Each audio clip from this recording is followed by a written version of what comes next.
Assalamualaikum warahmatullahi wabarakatuh. Bismillahirrahmanirrahim.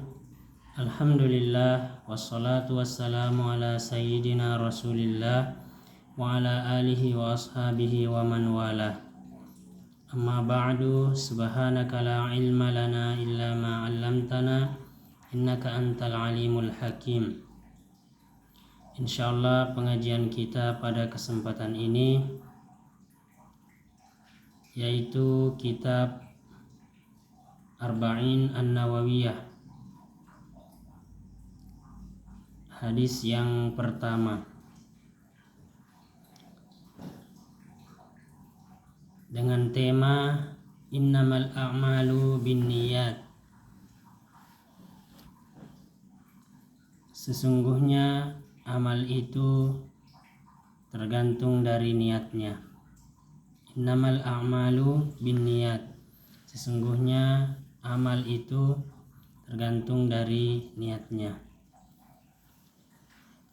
Baiklah, kita baca hadisnya.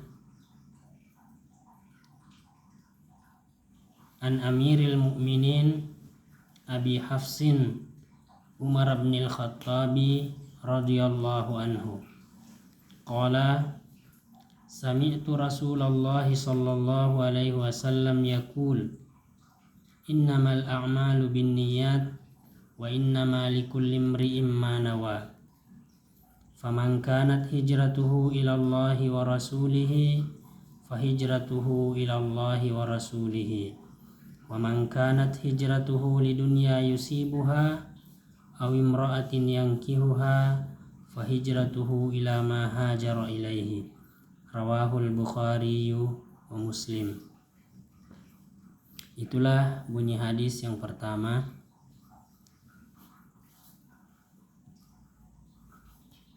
Tentang pentingnya niat dalam amal. Baik, kita terjemahkan. An Amiril Mu'minin, dari Amirul Mu'minin Abi Hafsin Umar bin Al-Khattabi radhiyallahu anhu, Umar bin Khattab radhiyallahu anhu.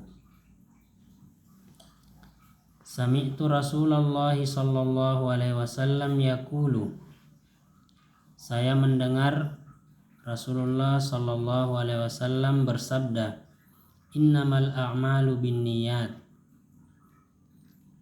Sesungguhnya amal itu tergantung dari niatnya. Wa innama likulli imri'in ma nawa. Dan hanya saja likulli imri'in, setiap orang, ma nawa, mendapatkan apa yang diniatkan. Wa innama likulli imri'in ma nawa, dan hanya saja setiap orang mendapatkan apa yang diniatkan. Faman kanat hijratuhu ila Allahi wa rasulihi, dan barang siapa hijrahnya ila Allahi wa rasulihi, kepada Allah dan Rasulnya, fahijratuhu ilallahi wa rasulihi, maka hijrahnya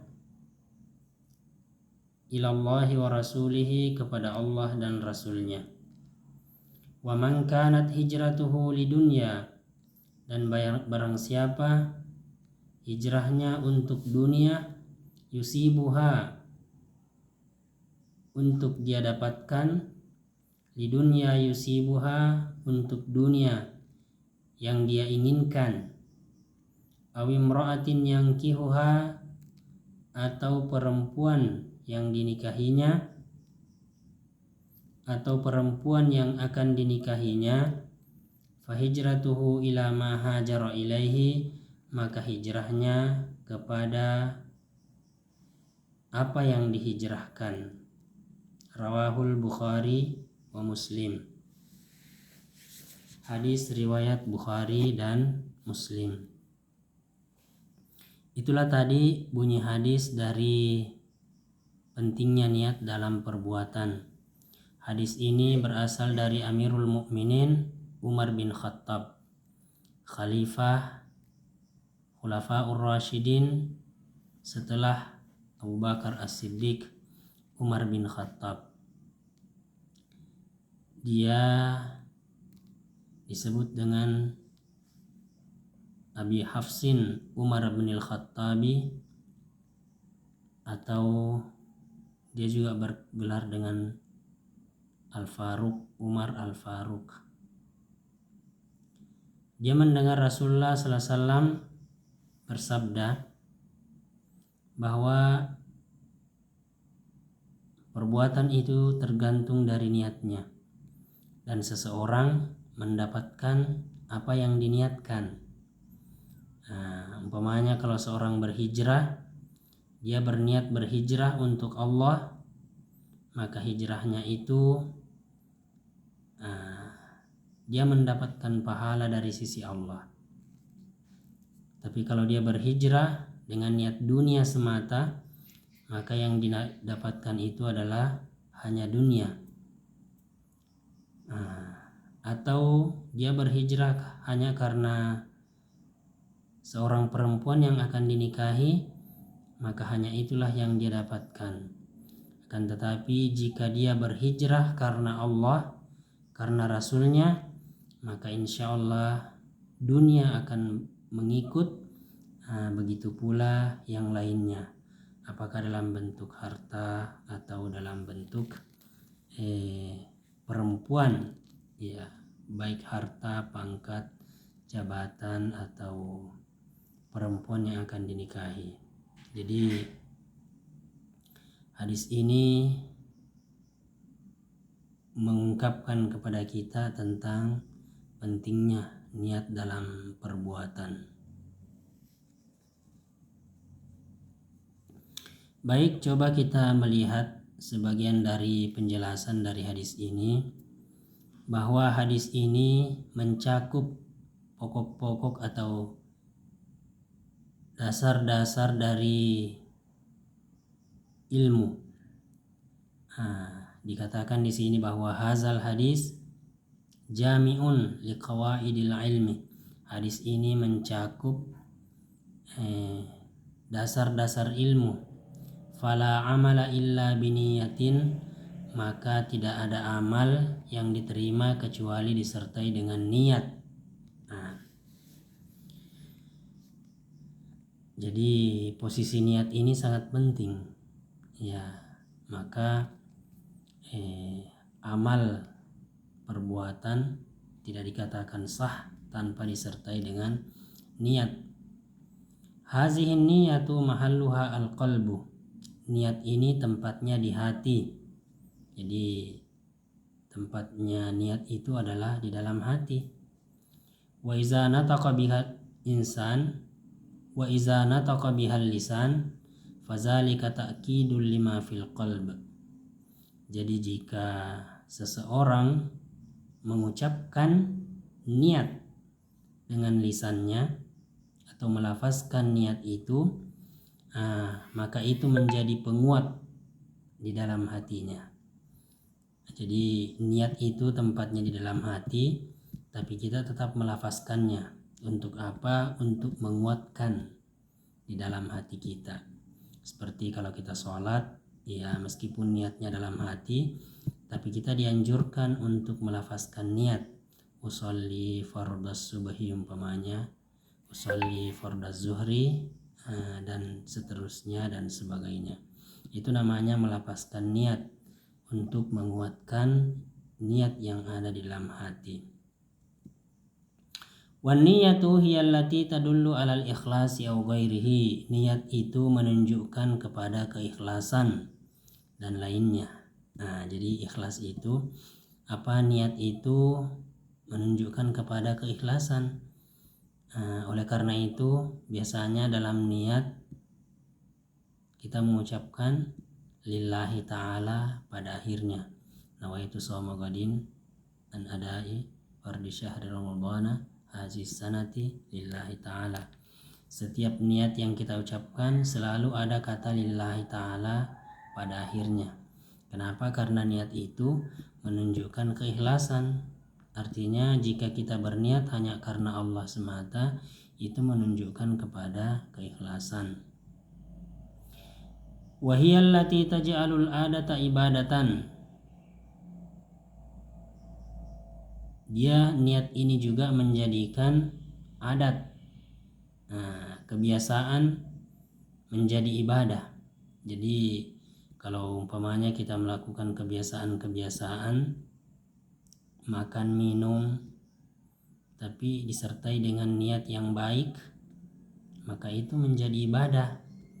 Umpamanya kalau kita makan dengan niat karena Allah agar kita pakai untuk beribadah, maka sejatinya makan minum kita itu menjadi ibadah. Kalau kita mencari nafkah untuk keluarga dengan niat karena Allah, untuk menjaga diri dari meminta-minta, maka insya Allah usaha kita itu menjadi ibadah. Itulah pentingnya niat, menjadikan adat istiadat kebiasaan menjadi ibadah. Oke. Fanahnu masalan iza kana al-jawu harran fi yaumil jum'ah. Di sini disebutkan umpamanya kalau cuaca panas pada hari Jumat, fanaktasilu biniyati sholatil jum'ah. Kita mandi dengan niat salat Jumat. Fayahsulus sawabu wa yahsulut tanzif wat tabrid. Kalau kita mandi dengan niat sholat Jumat, maka kita juga mendapatkan pahala, karena memang dianjurkan mandi sebelum sholat Jumat. Jadi mandi kita itu tadi untuk sholat, meskipun sebenarnya mandi itu adalah perkara kebiasaan adat, bukan ibadah murni. Akan tetapi karena kita hubungkan dengan sholat Jumat, maka kita mendapatkan pahala dari mandi itu, termasuk mandi sunat. Wa yahsulut tanzif wat tabrid. Kita juga mendapatkan kebersihan dan kesegaran karena cuaca tadi panas. Bi khilafi man iktasala li'annal jawu harran fakat. Berbeda dengan orang yang mandi hanya karena cuaca panas. Fala sawabalahu wa hasalat tanzif wa tabrid. Ada orang yang mandi hanya karena ingin menyegarkan badan, bukan dipakai untuk sholat Jumat, maka yang didapatkan itu cuma kesegaran, cuma kebersihan.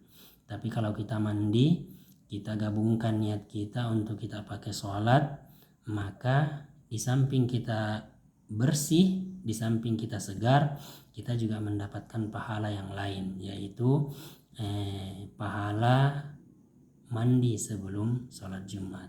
Itu sekedar contoh bahwa banyak kegiatan-kegiatan kita yang kelihatannya biasa-biasa saja, akan tetapi niatnya bagus karena Allah, kita hubungkan dengan ibadah yang lain. Umpamanya tadi mandi untuk sholat, makan untuk sholat, makan untuk berpuasa, maka insya Allah makan kita itu, mandi kita itu mendapatkan pahala.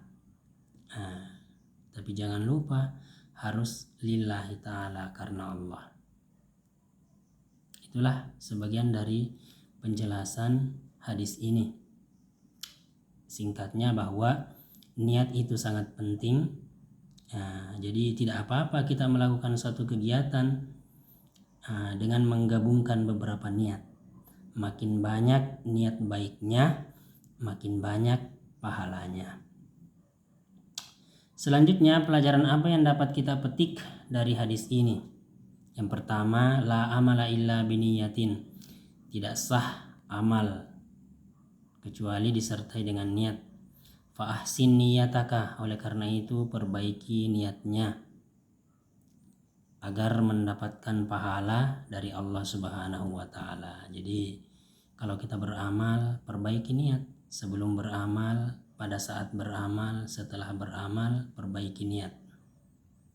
Ikhlas karena Allah Subhanahu wa taala, jangan sampai bercampur riya karena manusia. jangan sampai bercampur sum'ah untuk mendapatkan pujian dari manusia.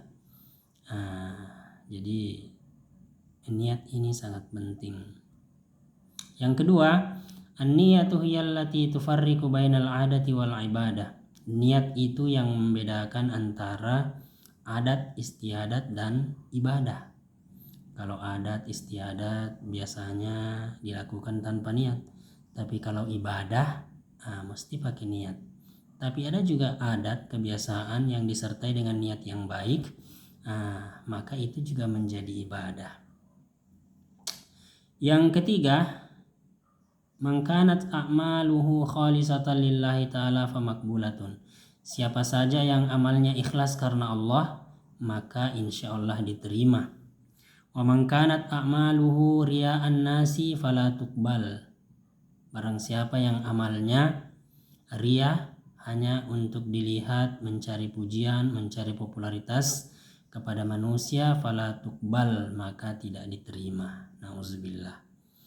Ya, jadi mudah-mudahan amal kita ikhlas karena Allah. Yang keempat, alal insani ayasluha qalbahu. Hendaklah setiap manusia memperbaiki hatinya. Karena memang tadi tempatnya niat itu ada di dalam hati, dan membersihkannya dari keburukan-keburukan.